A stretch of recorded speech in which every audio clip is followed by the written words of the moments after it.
பேர் கூட சாட்சி பண்ண என்ன சொல்லுவேன்? வந்து நீங்களும் மம்மியும் பிகங்களும் 2 பேரும். எனக்கு விலங்குகள் வந்து என் மேலே நல்லா ஆனால் வெளிப்படையாக தெரியாது ம் விலங்குகளோட அன்பு. ம் ஆனால் என் மேலே நல்லா அன்பு இருக்குது ம் அவருக்குள்ள. அப்புறம் ஏதோ ஒரு நாள் நான் கொஞ்ச நாள் கூப்பிடாம இருந்தேன்னா எந்தா லைலா ம் வெளிச்சலிலோ ம் எந்தா சோந்தனே எந்தா சீனை ம் அப்படிம்பாரு.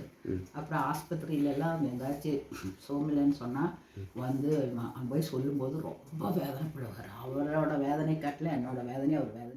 ஒரு வாக்கிங் போயிட்டு வரும்போது 2 பேரும் இங்கே ஏறி வந்துடுவாங்க. பிள்ளைங்க வந்தாங்கன்னா நல்லா ஜெபம் பண்ணிட்டு ரொம்ப நேரம் நல்லா பாரத்தோட ஜெபம் பண்ணுவாங்க. என்னோட சரி அப்புறம் நீ வந்து மனசு உடையக்கூடாது, தைரியமாக இருக்கணும், வந்து எதை குறித்து சிந்திக்கக்கூடாது, சிந்திச்சா உடம்பு சரியில்லாம போயிடும். அப்புறம் வீட்டுக்கு வந்து போனால் ஏதோ என்ன ஃபங்க்ஷனுக்கு இருந்தால் சுகம் இல்லைன்னாலும் வெறுங்கையாக வரமாட்டார்.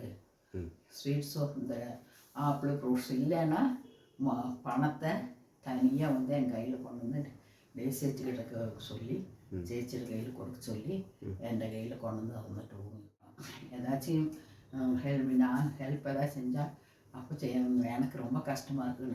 நான் வரையும் எந்த நேரம் 5 8 நாள் ഞങ്ങൾ അപ്പെല്ലാം നമ്മൾക്ക് ഹെൽപ്പ് ചെയ്യും. ദാസം ഭാഗം തരുമ്പോൾ എന്താ ഡാഡി വാങ്ങിച്ച അത് അങ്ങനെ അപ്പെല്ലാം നമ്മൾ വാങ്ങിച്ച അവർക്ക് എത്രയോ പ്രയോജനം ഉണ്ടാവും.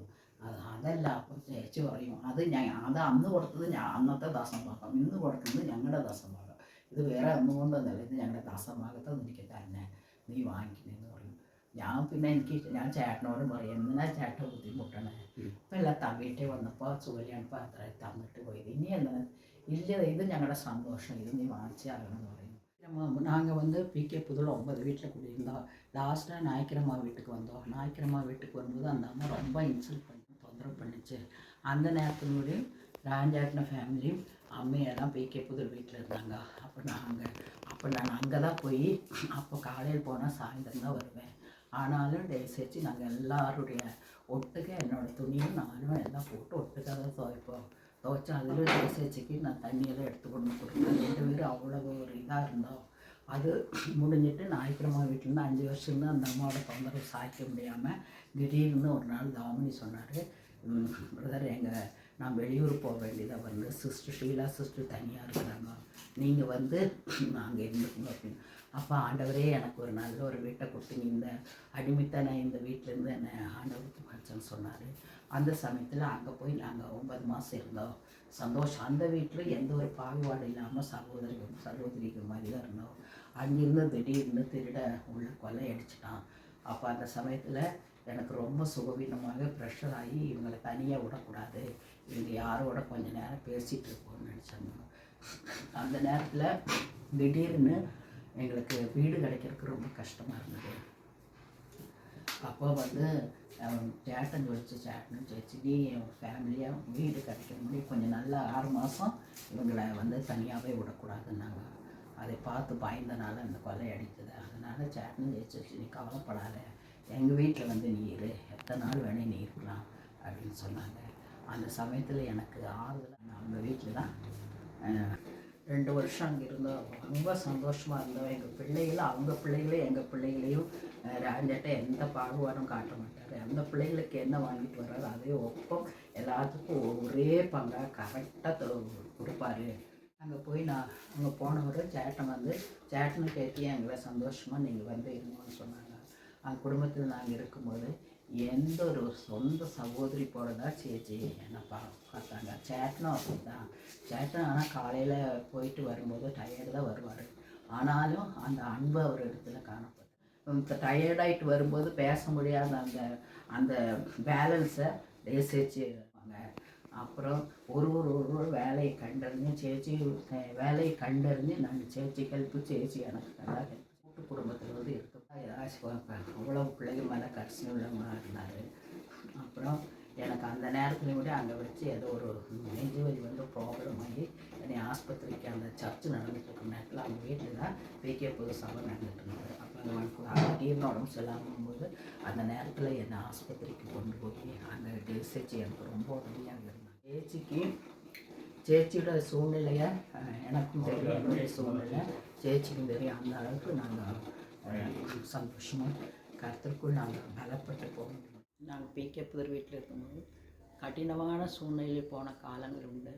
அப்பொழுது பிள்ளைகளுக்கு என்ன செய்வதுன்னா, பிள்ளைங்க என்ன செய்வது, பிக் மாமா வீட்டுக்கு போயிடுவாங்க.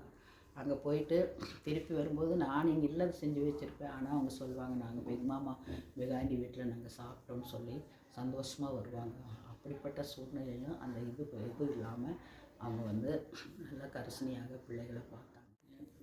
പെട്ടെന്ന് പിള്ളേരും ഞങ്ങളെല്ലാവരും ചിലപ്പോൾ ചേട്ടൻ്റെ വീട്ടിലേക്ക് ഞങ്ങൾ പോകുമ്പോൾ ചേട്ടൻ ചേച്ചിയോട് പറയും, ലെസി അവിടെ അന്ന് അവർ കൊണ്ടുവന്ന സ്വീറ്റ്സ് അതെല്ലാം ഉണ്ടല്ലോ, അതെല്ലാം എടുത്ത് പിള്ളേർക്ക് കൊടുക്കുന്നു പറയും. ചേച്ചി അത് അങ്ങനെ കൊണ്ടുവന്ന് വെച്ച് പിള്ളേരോട് കഴിക്കാൻ പറയും.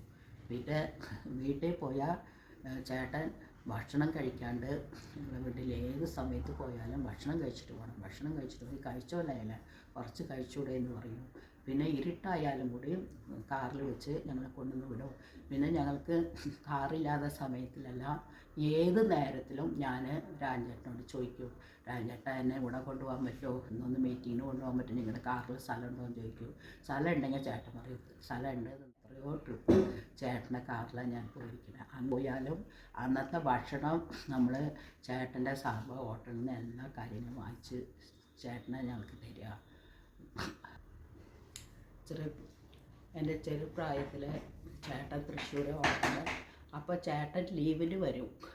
ലീവിന് വരുമ്പോൾ ഞങ്ങൾക്ക് ഒരു മാസം ചേട്ടനെ ഞങ്ങൾക്ക് കാണാൻ പറ്റില്ല, പിന്നെ തിരിച്ചു പോകും.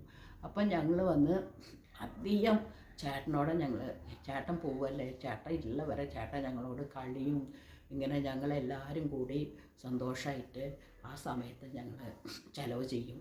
ചേട്ടൻ പോകുമ്പോൾ ഞങ്ങൾക്ക് ഭയങ്കര സങ്കടമാവും. ലീവിന് വരുമ്പോൾ എപ്പോഴാണ് ചേട്ടൻ ലീവിന് വരണേന്ന് പറഞ്ഞ് ഞങ്ങൾ കാത്തുകൊണ്ടിരിക്കും.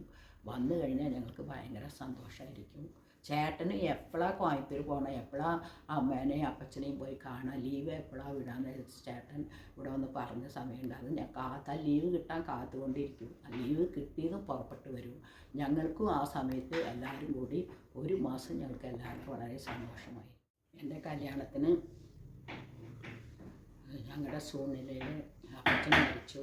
അപ്പച്ചൻ മരിച്ചപ്പോൾ പെട്ടെന്ന് ആ പൈസ ഒരു 10,000 രൂപ ഞങ്ങൾക്ക് കിട്ടി. അപ്പച്ചൻ്റെ കാശ് കിട്ടിയപ്പോൾ അത് വന്ന് ഞങ്ങൾക്ക് കല്യാണ ചെലവിന് ഞങ്ങൾക്ക് തികയാണ്ട് വന്നു. അപ്പോൾ എന്താ ചെയ്യേണ്ടതെന്ന് വെച്ചു. അപ്പോൾ രാജേട്ടനും പിന്നെ നമ്മുടെ PP ജോൺ അവർ പിന്നെ ഇങ്ങനെ കൂടി എൻ്റെ കല്യാണം നടത്തുന്നത്. ഉറപ്പിക്കൽ സഭയിൽ വെച്ച് 4 പേരെ വിളിച്ച് സഭയിൽ ഉറപ്പിക്കൽ ഞങ്ങളുടെ ഹോളിൽ, അപ്പം ഞങ്ങൾ താമസം അവിടെ വെച്ച് നടത്തി. അത് കഴിഞ്ഞ് കല്യാണം ഞങ്ങളുടെ കുടുംബത്തിൽ സർവ്വനാടിനെ രാജേട്ടനും പിന്നെ ചില സഹോദരങ്ങളും പിന്നെ ഞങ്ങളുടെ വല്യപ്പനും മറക്കാൻ പറ്റില്ല, വല്യപ്പനും മാത്യു സപ്പച്ചനും കൂടി ഈ கல்யாணம் நடத்துவான் சகாய். பிகங்களை பற்றி நிறைய குவாலிட்டிஸ் இருக்குது. ஆயிரக்கணக்கான நிறைய பேர் நிறைய குவாலிட்டி சொல்லுவாங்க. மம்மியோட ஜீவிதத்தில் 2 குவாலிட்டி நான் அசந்து போன 2 குவாலிட்டி, அது வந்து நான் ரொம்ப மதிக்கக்கூடிய 2 குவாலிட்டி சொல்ல சொன்னீங்கன்னா எந்த 2 குணாதிசயம் பிகங்களை பற்றி உங்களோட வாழ்க்கையில் நீங்கள் வியந்தது? தவமணி வீட்டில் இந்த கொள்ளையடித்தாங்க. கொள்ளையடித்த சமயத்தில் பழனிசாமி போய் பார்க்கும்போது அங்கே கொள்ளையடிக்கப்பட்டிருக்குது. அப்போ உடனே வந்து ராஜாட்டன்கிட்ட, நான் அப்போ வந்து ராஜாட்டன் வீட்டில் தான் இருக்கிறேன். அஜயம் வந்து திருச்சிக்காக அந்த சமயத்தில் போக வேண்டிய சமயம் வந்தது. அந்த சமயத்தில் அஜயன் அங்கே இல்லை. இப்போ நான் தனியாக தான் இருந்தேன். அதனால் அன்றைக்கி அஜயன் சொல்லிச்சு, ராஜாட்ட ലൈല വന്ന് രാജാട്ടൻ്റെ വീട്ടിൽ 2 ദിവസം ഇരിക്കട്ടെ, ഞാൻ തിരിച്ചു വന്ന് വിളിച്ചിട്ട് പോകാമെന്ന് പറഞ്ഞു. അങ്ങനെ ഞാൻ ചേട്ടൻ്റെ അവിടെ ഇരിക്കുമ്പോൾ അവിടെ കൊള്ളയടിക്കപ്പെട്ടെ. അപ്പോൾ പഴനിസ്വാമിയാണ് അതൊക്കെ സന്ദർഭമായിട്ട് അവിടെ വന്നപ്പോൾ അത് കണ്ട ഉടനെ രാജേട്ടൻ്റെ വീട്ടിൽ വന്നു. അപ്പോൾ രാജേട്ടൻ എന്നെ വിളിച്ചിട്ട് പറഞ്ഞു, നീ ധൈര്യമായിട്ടിരിക്കുന്നു, നീ ഇപ്പോഴും എന്നോട് കൂടെ വരണം. ആ സമയത്ത് തന്നെ എന്നെ വിളിച്ചിട്ട് പോയി. പിന്നെ അതിനുശേഷം എന്നെ പോലീസ് സ്റ്റേഷനിലേക്ക് അവിടെ കൊണ്ടുപോയി പല കാര്യങ്ങളും നീ ചോദിക്കണത് ഇങ്ങനെയെല്ലാം പറയണം എന്ന് എനിക്ക് പറഞ്ഞു തന്നു. അതിനുശേഷം ഞങ്ങൾ ആ സമയത്ത് എന്നെ ധൈര്യപ്പെടുത്തി എന്നെ സ്കൂട്ടറിൽ വെച്ച് കൊണ്ടുവന്ന് എന്നെ കാര്യങ്ങളെല്ലാം അവിടെ പറഞ്ഞ് എന്നെ ധൈര്യപ്പെടുത്തി വീട്ടിൽ കൊണ്ടുവന്നു. അതെനിക്ക് മറക്കാൻ പറ്റിയ ആ സമയത്തിൽ ഞാൻ ആ കൊള്ളയടിച്ചത് ഞാൻ കണ്ടു കഴിഞ്ഞാൽ എനിക്ക് ഭയങ്കര ഭീതിയാകും. ആ സമയത്ത് എൻ്റെ കൂടെ വന്ന് എല്ലാ കാര്യങ്ങളും എനിക്ക് ചെയ്യും. இந்த சூழ்நிலையை அவர் பார்த்தோன்னா அவர் என்ன நினச்சிட்டு அவரோட வாழ்க்கையில் இந்த சம்பவம் நடந்தது போல அந்த அளவுக்கு அதை பார்த்து நினச்சி தான் அவர் என்னைய அந்த இதுக்கு என்னை கூட்டிகிட்டு போனார். என்னோட கஷ்டத்தை அவர் கஷ்டமாக நினச்சிருக்கிறாரு. எனக்கும் ராஜேட்டனை நேராக பார்த்து நான் பேசுனதோ அவருக்கு எதிர்த்து ஏதாச்சும் பேசுனதோ இதுவரை நான் அப்படி செஞ்சதில்லை. அப்படி எனக்கு மனசு வராது. அவரை குறித்து யாராச்சும் பேசினாலும் கூட எனக்கு அந்த மனசு எனக்கு தாங்கறதுக்குள்ள சக்தி அந்த நேரத்தில் எனக்கு வராது. நான் தான் சொல்லுவேன், இப்படி பேசிடக்கூடாது, அப்படி செஞ்சிடக்கூடாதுன்னு நான் சொல்லுவேன். ஆனால் எனக்கு வந்து இதுவரை அவர் மேலே அவருக்கு நேரடியாக போய் நின்று ஒரு வார்த்தையும் நான் பேசுனதாக என்னோட மனசில் இல்லை. எனக்கு வந்து எங்கள் அப்பா இறந்த பிறகு என்னுடைய திருமண காரியத்தை எப்படி நடக்கும், என்ன செய்வதுன்னு அமைச்சியும் அழுதுருக்குது. நானும் அநேக நாட்களாக என்ன செய்ய எப்படி என்னுடைய கல்யாணம் நடக்கும்னு நான் சிந்தித்த நாட்கள் உண்டு. ஆனாலும் அந்த சமயத்தில் எங்கள் அண்ணனுக்கும் திருமணம் ஆலோசனை செய்திருந்தார்கள். ஆனாலும் எங்கள் அண்ணன் தங்கச்சியோட திருமணம் முடிந்து வருவர் என்னுடைய காரியத்தை பார்த்து கொள்வார் என்று சொல்லி 3 மாதத்துக்குள்ளாக என்னுடைய கல்யாணத்தை அரேஞ்ச்மெண்ட் செஞ்சு எல்லா காரியங்களும் முன்னின்று அவர் நடத்தி வைத்தார். எனக்கு தகப்பன் இல்லாத ஸ்தானத்தில் தகப்பனாகவும் சகோதரனாகவும் இப்பட்டும் என்னை நடத்தினார். வழி நடத்தி வந்த இந்த நிமிஷம் வர என்னுடைய எனக்கு என்னதான் பிரச்சனை வந்தாலும் பல காரியம் என் குடும்பத்தில் அநேக பாரங்கள், பிரச்சனைகள், தொல்லைகள், அநேக மனதை வேதனைப்படுத்தக்கூடிய காரியங்கள் எல்லாம் என்னுடைய வாழ்க்கையில் வந்திருக்கின்றன. ஆனாலும் எனக்கு சொல்வதற்கு ஒரே இடம், அவரிடத்தில் நான் போவேன். அவரிடத்தில் போய் என்னுடைய எல்லா காரியங்களையும் நான் பகிர்ந்து கொள்வேன். அப்பொழுதும் ஆறுதல் கூறி ஜெபித்து தைரியமாக இருக்கணும். நீ தைரியமாக இருந்தால் தான் பிள்ளைகள் தைரியமாக இருக்க முடியும். நீ தான் அவங்களுக்கு தைரியமாக இருக்கணும். பிள்ளைகளுக்கு நீ தாயாக இருக்கணும். இப்படியெல்லாம் இருக்கக்கூடாது. நம்ம ஜெபம் பண்ணலாம், ஊக்கமாக ஜெபம் பண்ணலான்னு சொல்லி என்னை அனுப்புவாங்க. யாராச்சும் எனக்கு அவரை குறித்து ஏதாச்சும் சொன்னாங்கன்னா எனக்கு சொன்னாங்களோ அந்த நேரத்தில் எனக்கு அவருக்கு சாதகமாக அந்த நேரத்தில் எனக்கு பேச முடியலைன்னாலும் பின்ன நான் வீட்டில் வந்து சிந்திச்சு ஆளுவேன். இப்படி தாங்க இருக்கல அந்த அவரை பேசும்போது எனக்கு தாங்க இருக்கல பலன் இல்லை. இம்முக்கு அடிக்கடி வீசிங் ப்ராப்ளம் ஏற்படும். அப்போ ஏற்படும்போது அவன் வந்து ரொம்ப நைட்டானால் நாங்கள் 2 பேரும் தூங்க மாட்டோம். அப்போ ரொம்ப மூச்செழுத்துட்டு இருப்போம். அப்போ நான் ராஜன் சேட்டனை தான் கூப்பிடுவேன். ராஜேட்டப்பா உள்ள ராத்திரி முழுவதும் தூங்கவே இல்லை, ராஜேட்டா ரொம்ப வீசிங் இருக்குன்னு சொல்லுவேன். இப்போ ராஜேட்ட சொல்லி எதுக்கு நீ இப்படி ராத்திரியெல்லாம் வச்சுட்டு இருந்த, சொல்லியிருக்கலாமல்லோ, சொல்லியிருந்த உடனே ஆஸ்பத்திரி கூட்டிகிட்டு போயிருக்கலாமல்லோன்னு சொல்லுவார். அப்புறம் பெற்றோர்கள் காலையில் நேரத்தில் வந்துடுவார் வீட்டுக்கு வந்துட்டு ஜெபம் பண்ணிவிட்டு இப்போ எனக்கு இப்போவே அப்பாயின்மெண்ட் பண்ணலாம், உடனே ஜிம்ம கூட்டிகிட்டு போகலான்னு சொல்லி அவர் உடனே அப்பாயின்மெண்ட் சொல்லி ஆஸ்பத்திரி கூட்டிகிட்டு போய் அங்கே அத்தனை நேரம் இருந்து அதை பார்த்து பிடித்து தான் வீட்டுக்கு வருவார். வீட்டுக்கு வந்து ஜெபிச்சுட்டு அப்புறம் எல்லாருமே இடையில ஃபோன் வருவார். ஃபோன் பண்ணி கேட்பார், எப்படி இருக்குது, ஜிம்மில் குறவு இருக்குதா அப்படின்னு கேட்பார். அந்த சமயத்தில் எல்லாம் இந்த சமயத்தில் அது எல்லாம் நான் நினைத்து வருது. ஜெய்சன் ரொம்ப என்ன சொல்கிறது, ரொம்ப அழுகையும் இதாக இருக்கும். அப்போ வந்து அந்த பாட்டிமா வந்து சொல்லுவோம், என்ன ஜெய்சனை அப்பப்போ தூக்கிட்டு போவாங்க. அப்போ இவர் வந்து ஜெய்சன் பாட்டியை ஒரு நாள் ஜெய்சன் அழுதுகிட்டே இருந்தால் பாட்டி எடுத்துகிட்டு போகிறக்காக நின்னாங்க. அப்புறம் இவர் வேற ஜெய்சன் இப்படி இருக்கக்கூடாதுன்னு சொல்லி அவர் வந்து கண்டிச்சார். அப்போ பாட்டி வந்து அவனை தூக்கி போகிறக்காக நின்னார். அப்போ ராஜேட்டு சொன்னாங்க, பெற்றோர்கள் வந்து மிரட்டும் போது நீங்கள் வந்து இதில் ஈடுபடக்கூடாது அப்படின்னாங்க. அவர் ஏன் அப்படி சொன்னாருன்னா, அவன் ஜெய்சன் மேலே உள்ள கர்சனை, அந்த பையன் வருங்காலத்தில் வந்து வழிதோறி போகக்கூடாதுங்கிறதுக்காக தான் அவர் சொன்னார். இன்றைக்கி அந்த கண்டிப்பும் அந்த இதுதான் இன்றைக்கி அவனை வந்து ஆவிக்குரிய விதத்தில் முன்னேறும்படி உதவி செஞ்சிருக்கு. எப்படி சின்ன வயசாக இருக்கும்போது சில சமயத்தில் அவன் முக்கால்வாசி பிக் மாமா வீட்டில் அல்லது ஜார்ஜங்கள் வீட்டில் தான் இருப்பான். எங்கே இருக்கிறேன்னு கேட்டால் அல்லாட்டி ஜார்ஜங்கள் வீடு, அல்லாட்டி பிக் மாமா வீடு. எங்கே சாப்பிட்டேன்னு கேட்டால் பிக் மாமா வீட்டில் சாப்பிட்டா, இல்லாட்டி ஒரு சமயம் ஜார்ஜங்கள் வீட்டில் இருந்து அங்கே சாப்பிட்டேன்னு சொல்லுவான். இப்படி அவங்க மேலே ரொம்ப பட்டுதலாக இருந்தான். அதுபோல் வைனியும் எப்படியும் பார்க்கும்போது இனப்பிரியாத சகோதரியும் சகோதரி. அவங்க வந்து சின்ன வயசுலேருந்தே ஜெப்ரியும் வைனியும் ரொம்ப நேசிக்கிறோம். அந்த பிள்ளைகள் 2 பேரும் இணைப்பிரியாக இருந்தாங்க. எங்கள் ஜெப்ரி ஏதாச்சும் சொல்லணுன்னு இருந்தால் எங்ககிட்டையும் சொல்ல மாட்டேன், வைனிகிட்ட தான் சொல்லுவோம். வைனியும் ஜெப்ரி அது மாதிரி 2 பேரும் நேசம் உள்ளவங்களாக இருந்தாங்க. ஜெப்ரியோ அல்லது லிஜோ இந்த 2 பேரும் கார் ஓட்டினா தான் அவருக்கு முழு சந்தோஷமாக இருக்குது. வேலைன்னு சொன்னால் அவருக்கு தனிப்பட்டு அந்த மகனாக அவங்க இருக்கும். இல்லை ஒரு பையன் என்ன சொல்வார், ஒரு காரியம் எந்த இடத்துல நடந்தாலும் அதை வீட்டு வந்து சொல்ல மாட்டான். இங்கே நடந்த காரியத்தை அங்கேயும் சொல்ல மாட்டான். அப்போ ராஜாட்டினே பாருங்க, அவன் ஒரு தனி குணம் அவனுக்கு இருக்குதுன்னு சொல்லியிருக்கிறாரு. ചേട്ടൻ രാമരാജ നഗറിൽ ഇരിക്കുമ്പോൾ ഞങ്ങൾ ഒന്നായിട്ട് കുടുംബമായിട്ടാണ് ഞങ്ങൾ ഇരുന്നത്. ആ സമയത്ത് ഹണിയും വൈനിയും ജെഫ്രിയും എല്ലാം ചെറിയ കുട്ടികൾ. അപ്പോൾ രാജാട്ടിന് ഹാർട്ട് ഓപ്പറേഷനായിട്ട് വീട്ടിലിരിക്കണം. ആ സമയത്ത് പിള്ളേരെല്ലാം മുകളിൽ പോയി കളിച്ചപ്പോൾ ചെറിയ കുട്ടികളെല്ലാം അവർക്ക് അറിഞ്ഞില്ല.